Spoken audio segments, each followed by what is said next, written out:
I appear to be in the wrong country. Okay, so full disclosure, I made a mistake. I accidentally bought the wrong train ticket. So instead of exploring more of East Germany, I've ended up in the Czech Republic. Okay.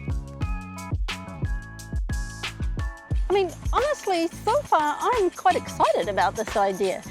I have no idea what to expect, but the place looks fascinating just on a first glance. So stick with me, let's see how this mistake turns out. As we go, I'm going to give you some handy traveller tips and tricks that I learnt through this valuable mistake. Firstly, the train ticket. I used the DB app and accidentally bought 2-day passes, but not only has this brought me somewhere unexpected and new, it also saved me money. The trick is to look at the offers on the DB app and double check the dates before you buy. The day pass within this region is very reasonably priced, and you can take as many trains as you like on that day. Now, normally when I go out filming, I do research in advance. I spend a day preparing my plan, the sites I'm going to see, doing a bit of research so I'm informed about them. Sometimes I even prepare a little script. That's not going to work today. I don't know anything about where I am right now, and that's kind of exciting. I think it's called Cheb. We're going to find out some more with the help of an audio guide. So that was my plan B. I have quickly downloaded an audio guide, and hopefully that'll help us get around the town and learn a little bit more. I really hope you'll come with me because I kind of need a hand. Let's take this impromptu trip together. So we're starting in the heart of Cheb. The old town square is one of the best preserved medieval squares in the entire Czech Republic. I love the architecture in these old buildings, particularly the ones that look like they have eyes in the roof. It's pretty amazing to think about all the sights that people have seen peering out those windows over centuries and centuries of change. This area has been continuously inhabited since at least the 12th century. And when you look around the square, you'll see a beautiful mix of architectural styles layered on top of one another. Gothic foundations, Renaissance and Baroque facades, and even some quiet touches from the 19th and early 20th centuries. So it was at this point I discovered that although the audio guide took me to all the significant houses in the square, it didn't give me the detail that I was really looking for. But don't worry, that's the magic of voiceover and editing. I'm going to fill in all the gaps for you. So this is Cheb's oldest inn, and it's been operating since 1531. It's one of the few houses that still has its original bay window. It's been popular with important guests. Austrian Archduke Ludwig and Austrian Archduke Johann stayed here together, and the innkeeper got permission to rename the pub the House of the Two Archdukes. It was closed down for a small period in the middle of the 20th century, but in the 1960s it was reopened, and you can still go in there and have yourself a drink. This tall, black, Gothic looking one is pretty interesting, but again, I'm not getting a lot of information. It's apparently been here since the founding of the square in the 13th century, and it's the only remaining Gothic house of the medieval period. There's a Renaissance period arcaded pavilion inside, which currently is a coffee shop.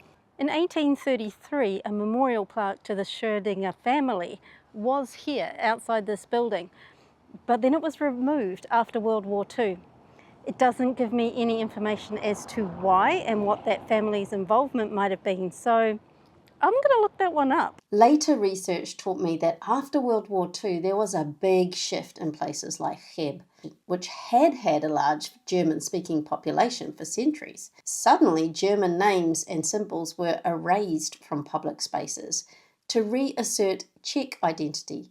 When the majority German-speaking population was expelled, their homes and belongings were seized by the Czechoslovak state. With so much property left behind, they needed somewhere big, dry and secure to store it all. This building here, the Church of St. Clair's, this started off as a monastery for nuns in the 1450s. After World War II, the interior, the decoration was devastated, and the church was actually used as a warehouse to house confiscated German property. So while it's a bit of a sad chapter for the church, it's also a window into the upheaval and practical challenges in the aftermath of World War II. I'm guessing that was the fate of a lot of the buildings here and the people inside them.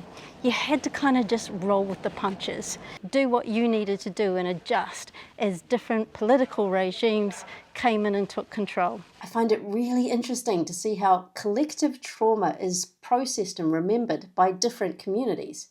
Just last week in Plauen, I saw how Germany practices its own Erinnerungskultur, a culture of remembrance. And it's so fascinating to compare that with what happens on the other side of the border, where the approach to memory and identity can take quite a different shape. But I never expected it to take the shape of a huge steel slab randomly standing in the middle of the walkway. Now this is cool. It absolutely intrigued me. It's just basically a big slab that sticks out in the middle of the road, and I just needed to know what it was. There was nothing on my audio guide about it. I went down and had a look around, but I couldn't see any information. But I obviously looked confused because a local stopped me, and her in Czech, me in English, she pointed out a sign on the wall. Thank you, another town full of friendly locals. Now the sign on the wall, it tells me this is called the Gate of Time. It was built by a Czech artist in the period when Cheb Township was in its reconstruction. So it represents a doorway. A house used to stand here. It's a gateway between medieval Cheb, the industrial period, and the future. And the super cool thing, it actually moves. Now it's hot out, so I'm not going to stand here long enough for you to see it move, but it moves 180 degrees on its axis every 24 hours.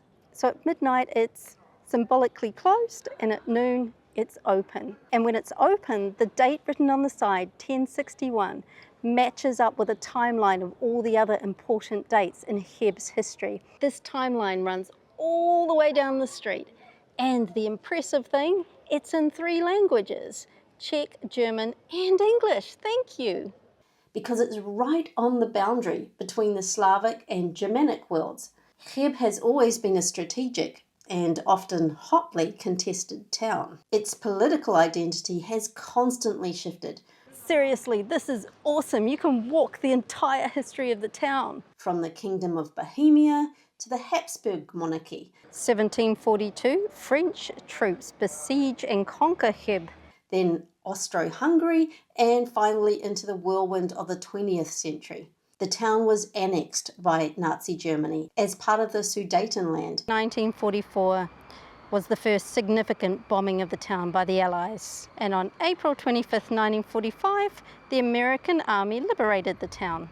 And eventually restored to Czechoslovakia after World War II. But by 1948, the communists had taken control. And in 1969, I like the phrasing here, the communists of Cheb started so-called normalization. Okay, quick tip, don't get so lost in reading the history that you forget that actually cars go across the street. These days, as part of the Czech Republic, Cheb's streets and landmarks are like a vivid tapestry woven from centuries of conflict and full of stories about resilience and transformation. And one of the best places to find these stories was next on our guide. This is the Cheb Museum. It will cost you about €5.50 to get in. Now that's 140 krona. And note to all travellers, especially impromptu ones like me, Czech Republic doesn't use euro. So you're going to need krona in these smaller towns. In Prague, you'll get away with euro. It will cost you extra though. They will put a surcharge on that. But if you've got an online account, and we use Wise, swear by it, you don't need to worry about it. Your account will just use it automatically, and the fee is minimal, so I totally recommend that.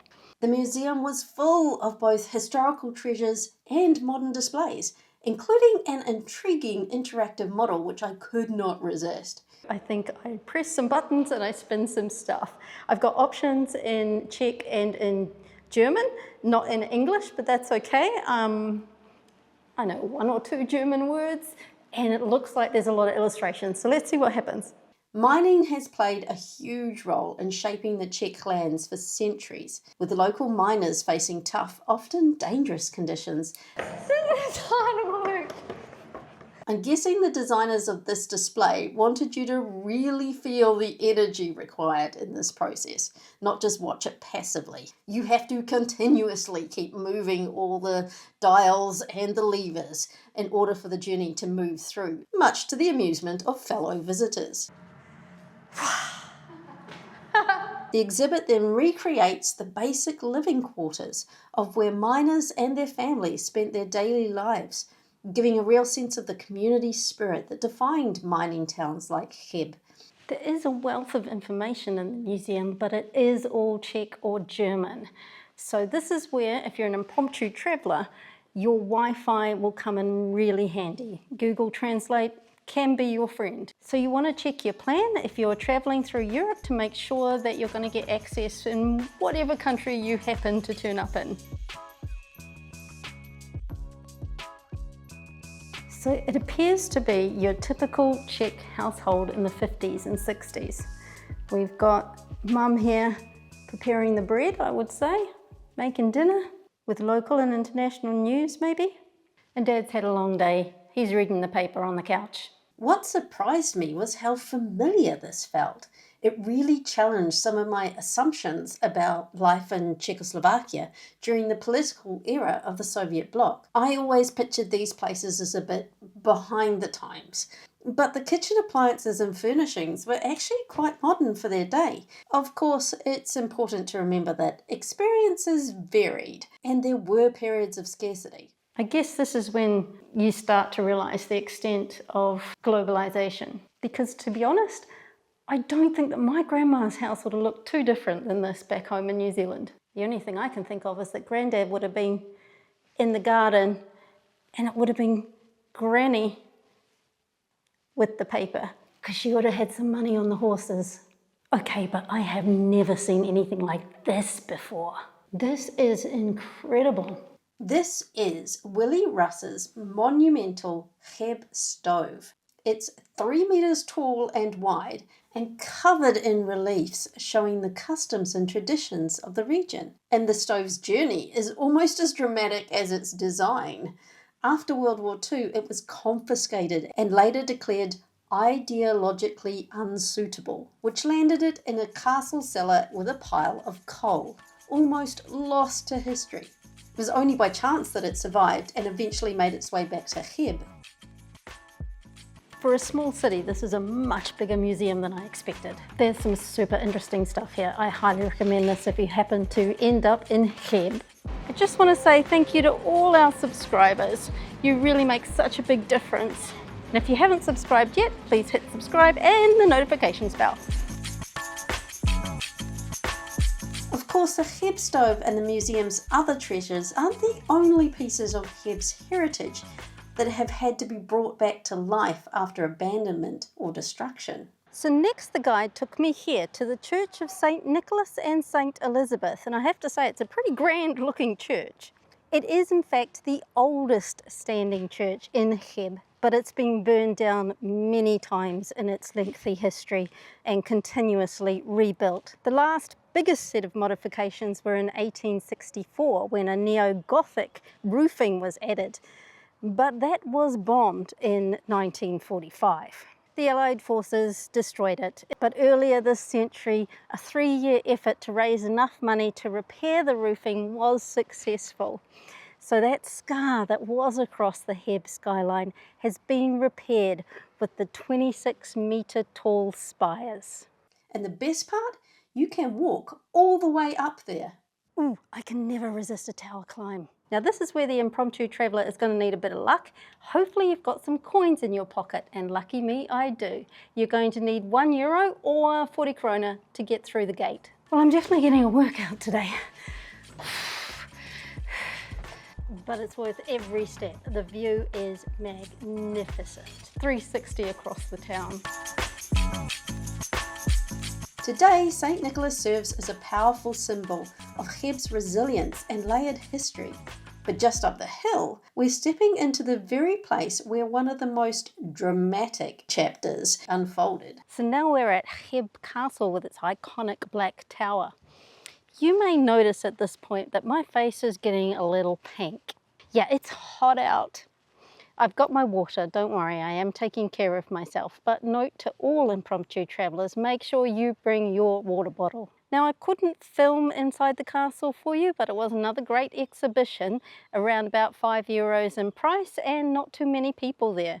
Now, they have found foundations for this building right back to the 9th century, but most of it that remains was built by Frederick Barbarossa, who had his castles scattered across his empire, which now is Czech Republic and Germany, right through the 12th century. When he didn't actually have a capital, he just moved from castle to castle collecting taxes. It's been a popular visiting spot for kings, and Hussite King George popped in and out again, 1459, 1461 and 1467. But apparently after that the castle went into decay. Now what my audiobook says, and the exact words are, after the murder of the Wallenstein's officers, nobody wanted to stay there anymore. But it doesn't tell me who these officers were and how they were murdered and who by. So another intriguing little hook there that I'm going to have to dig deeper into. So it turns out the guide is referring to a notorious event during the 30 Years' War. Wallenstein was the top general for the Habsburg Emperor, but his growing power made the emperor deeply suspicious. Accused of high treason and marked for death, Wallenstein fled to Cheb. A group of Irish and Scottish officers, paid by the emperor as part of his multinational mercenary army, invited Wallenstein's closest officers to a dinner at Cheb Castle. During the meal, the conspirators burst in and brutally murdered them. Wallenstein himself was killed later that night in his quarters in town. This bloody episode shocked everyone and cast a dark shadow over the castle. So you might notice that I need a little bit more detail. I guess that's the nerdy half coming out in me. But I like to hear about the people, the stories, what actually happened in these buildings. You know, a bit of historical gossip. I've done a lot of audio tours in my time, and this lack of substance is something that I'm always complaining about. So I am doing something about it. I'm actually writing my own self-guided tours. If you want to check those out, I've put a link in the description below. You can get a free copy, a free downloadable copy of my London tour, and then all the others, if you just look at the description, it'll show you how to get them. Slowly building my collection. Our next stop is the Church of St. Wenceslas.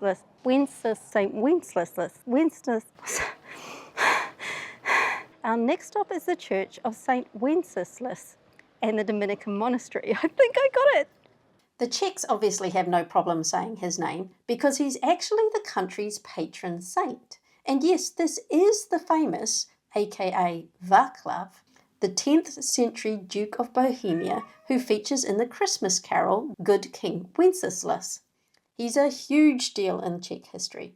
His story of piety, charity, and his dramatic murder by his own brother made him a national icon. Good King Wenceslas. How come I can sing it but I can't say it? So this rather grand looking building is the Cheb Theatre. Now apparently Cheb has had a thriving arts community since way back in the 15th century. There's a documented history of plays and performances happening in small spaces and halls all around the town, right up until 1874 when they finally got a great theatre for the whole city to enjoy. The opening night was a real event. They kicked things off with Schiller's Wallenstein Camp and Wallenstein's Death, both nods to the town's infamous castle drama. It's had dozens of names throughout its time, having to officially change its name to keep up with the sensitivities of the constantly changing political regimes. But it's been sporting its iconic yellow for many decades. It had its heyday in the early 20th century, right up until the period of normalization in Soviet rule. But then it actually became a bit of a refuge, a bit of a haven if you like. For artists and actors in Prague who would have been overlooked, shall we say, they could find a safe spot here in Cheb. That's pretty nice to know. And it's a beloved part of Cheb's architectural charm. Walking through Cheb, it's impossible not to notice how every building and every story is shaped by change. Sometimes forced, sometimes chosen, but always met with a kind of stubborn creativity. This town is a living reminder that even when the world shifts around you, there's always a way to keep the story going. Maybe that's Cheb's greatest lesson. Whatever happens, you roll with the punches, adapt, and find a plan B. Now, I don't mind saying I'm pretty good at making mistakes. I've had a lot of practice over the years and I've kind of perfected it now. But as far as mistakes go, this one was brilliant. I am so happy I got to spend the day here in Cheb. I would have never have thought to come here. It was definitely off my radar, and this is a hidden gem. Now, as far as the audio tour goes, the app that we're reviewing, I'd give it maybe a 6 out of 10. I mean, I did get to go to the important spots, so I appreciate that. Of course, you know me, I like a little bit more information, and I wasn't so keen on the map, especially the heavy use of the English names. At least put the original name in there too. But the town itself, 10 out of 10, 5-star for sure. But now I'm back at the station. It's time to get on the train and head back to Germany. I'm hoping to make it to Leipzig. If I don't make any mistakes and I get the right train ticket this time, I hope you will join me there. Until then, happy travels everyone.